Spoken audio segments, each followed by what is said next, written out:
ஈரானின் ஏவுகணை அமைப்புகள் மற்றும் படகுகளை இலக்கு வைத்து அமெரிக்கா தொடர் தாக்குதல்களை நடத்தியுள்ளதாக ஃபாக்ஸ் நியூஸ் செய்தி வெளியிட்டுள்ளது. அமெரிக்க மத்திய கட்டளையகத்தின் செய்தி தொடர்பாளர் ஒருவரை மேற்கோள் காட்டி இந்த செய்தி வெளியிடப்பட்டுள்ளது.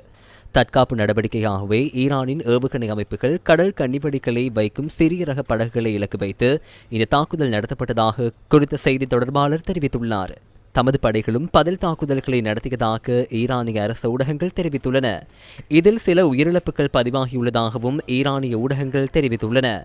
கட்டாரில் நடைபெறும் பேச்சுவார்த்தைகளில் முன்னேற்றம் ஏற்பட்டுள்ளதாக அமெரிக்க வெளியுறவுத்துறை செயலாளர் மார்க்கோ ரூபியோ, ஜனாதிபதி டொனால்டு ட்ரம்ப் ஆகியோர் தெரிவித்துள்ள போதிலும் பல விடயங்களில் உடன்பாடு எட்டப்பட்டிருந்தாலும் ஒரு ஒப்பந்தத்தில் கையெழுத்திடும் அளவுக்கு அது நெருக்கமாக இல்லை என ஈரானிய வெளிவிவகார அமைச்சின் செய்தி தொடர்பாளர் இஸ்மாயில் ஃபகாய் தெரிவித்துள்ளார். ஈரான் அமெரிக்க அமைதி பேச்சுவார்த்தை தொடர்பில் பல்வேறு கருத்துக்கள் நிலவி வரும் பின்னணியில் உலக சந்தையில் மசகு எண்ணெய் விலை கடந்த நாட்களுடன் ஒப்பிடுகையில் இன்றைய தினமும் வீழ்ச்சி அடைந்துள்ளது. இதற்கமைய பிரித்தானிய பிரெண்ட் சந்தையில் ஒரு பீப்பாய் மசகு எண்ணெயின் விலை $98.72 பதிவாகியிருந்தது. அமெரிக்க சந்தையில் ஒரு பீப்பாய் மசகு எண்ணெயின் விலை $92.25 காணப்பட்டது.